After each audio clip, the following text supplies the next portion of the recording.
Hello students, you are welcome to Asthana EduTech.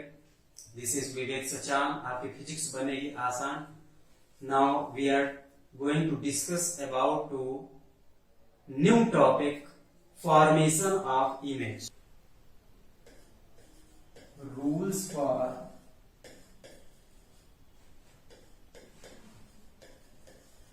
image formation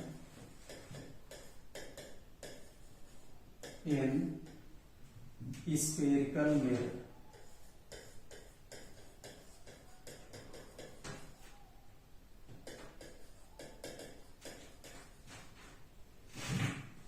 कौन कौन से rule है?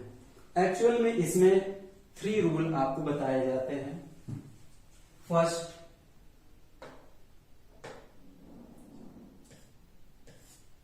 पहला तो ये है, कोई भी एक मिरर, अब वो रूल जो आप ये स्टडी कर रहे हैं एक्चुअल में वो चाहे कॉनकेव हो चाहे कॉन्वेक्स हो, दोनों के लिए कॉमन है. तो यहां पर हम बात करते हैं कॉनकेव की. सपोज दैट अगर हमने ये कॉनकेव मिरर टेक किया, ये इसका पॉलिश्ड सरफेस है. अब इस कॉनकेव मिरर में इसका प्रिंसिपल एक्सिस हमने टेक कर लिया, ये प्रिंसिपल एक्सिस है. यहां पर टेक कर लिया ये पोल,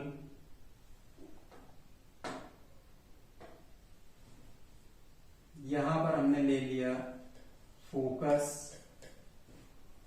और यहां पर हमने टेक कर लिया ये सेंटर ऑफ कर्वेचर.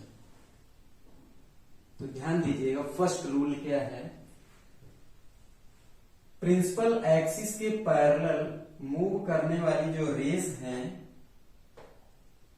या कोई पर्टिकुलर एक रे है, अगर ये प्रिंसिपल एक्सिस के पैरेलल मूव करती है तो आफ्टर रिफ्लेक्शन मीन्स परावर्तन के बाद ये फोकस से पास करेगी. मीन्स जब यहां से इसका रिफ्लेक्शन हुआ तो अब ये रे जो है ये इस फोकस से होकर के जाती है. करेक्ट? बहुत इजी लैंग्वेज में आप समझ रहे हैं. अगर इसको स्टेटमेंट में लिखना है तो आप इसको स्टेटमेंट में बहुत एक लाइन में लिख सकते हैं.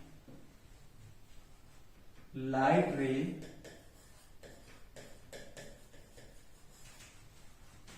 Moving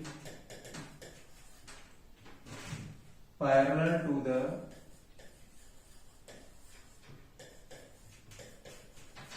principal axis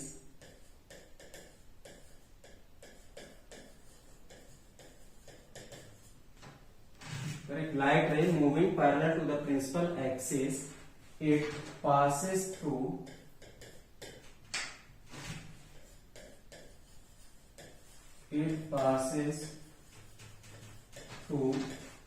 focus after reflection.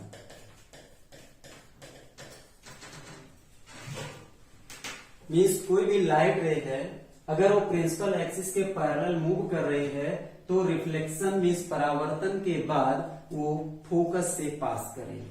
First rule पहला. अब हम चलते हैं सेकंड में. नंबर 2, सपोज दैट एक कॉनकेव मिरर हमने टेक कर लिया,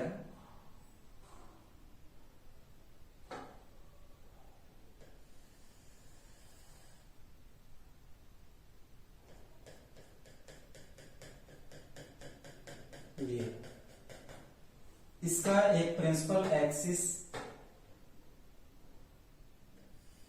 ये हमने प्रिंसिपल एक्सिस बना लिया. यहां पर पॉइंट इंडिकेट कर लिया पोल, ये पॉइंट है फोकस, ये पॉइंट हो गया यहां पर सेंटर ऑफ कर्वेचर. अब कोई भी लाइट रे जो कि फोकस से पास कर रही है, अब यहां पर ध्यान दीजिएगा, ये लाइट रे है जो कि फोकस से पास कर रही है. After reflection, it moving parallel to the principal axis. ये देखिए, कोई भी लाइट रे जो कि फोकस से पास कर रही है, रिफ्लेक्शन के बाद वो प्रिंसिपल एक्सिस यानी मुख्य अक्ष के समांतर हो जाती है, प्रिंसिपल एक्सिस के पैरेलल हो जाती है। ये आपका सेकंड पॉइंट। अब इसमें आपको स्टेटमेंट लिखना है तो बहुत आसान तरीके से आप स्टेटमेंट लिख सकते हैं। ए लाइट रे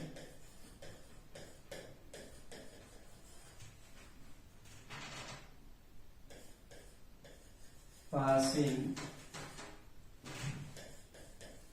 from focus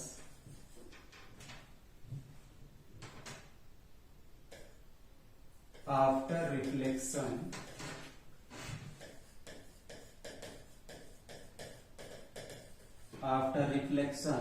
it moving parallel to the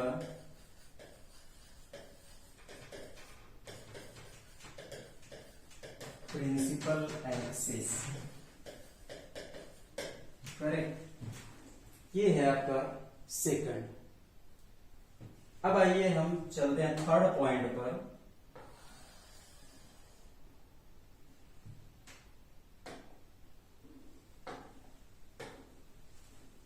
number 3, एक कोई हमने कॉन्वेक्स मिरर इस तरह से ले लिया, इसमें एक पॉलिश्ड सरफेस है, ये इसका प्रिंसिपल एक्सिस ड्रा कर लिया और इसके सभी पॉइंट इंडिकेट कर लिए। ये है पोल, इधर है आपका फोकस, इधर हो गया ये सेंटर ऑफ कर्वेचर। कोई भी लाइट रे है, अगर वो सेंटर ऑफ कर्वेचर से पास करती है तो यहां पर देखिएगा, ये लाइट रे इस तरह से सेंटर ऑफ कर्वेचर से पास कर रही है, तो reflect back to the same path, उसी पाथ में वापस रिटर्न हो जाती है। मीन्स यहां पर देख रहे हैं ये इस तरह से आ रही है और ये उसी पाथ से रिटर्न भी हो रही है। इसको आप स्टेटमेंट में लिख सकते हैं, अ लाइट रे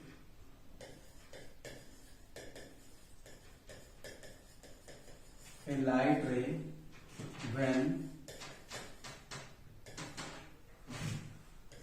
passing from center of curvature it reflect back to the same path, उसी पाथ में वो वापस रिफ्लेक्ट हो जाती है। ये इस तरह से।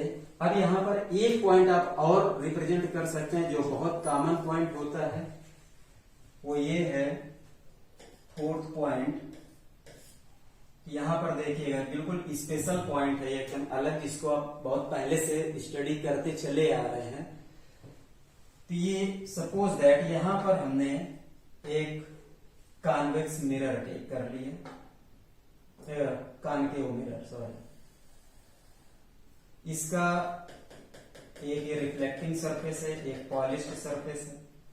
यहां पर हमने प्रिंसिपल एक्सिस ले लिया, यहां पर हमने इसके पॉइंट इंडिकेट किए, pole, focus and centre of curvature. कोई भी लाइट रे जो कि इस तरह से पोल पर इंसिडेंट होती है, वो उसी सेम इंक्लाइनेशन के साथ रिटर्न भी होती है। ये इसका मतलब ये हुआ कि ये एंगल और ये एंगल दोनों इक्वल होते हैं, या बहुत पहले से रिफ्लेक्शन के डेफिनेशन से ही पढ़ते चले आ रहे। करेक्ट। तो ये आपके सामने 4 पॉइंट्स हैं। इन्हीं पॉइंट्स के हेल्प से हम आपके सामने बहुत जल्दी उपस्थित होंगे नेक्स्ट वीडियो के साथ, रे डायग्राम एंड मिरर फार्मूला। तो आप बने रहिए हमारे साथ अस्थाना एजुटेक।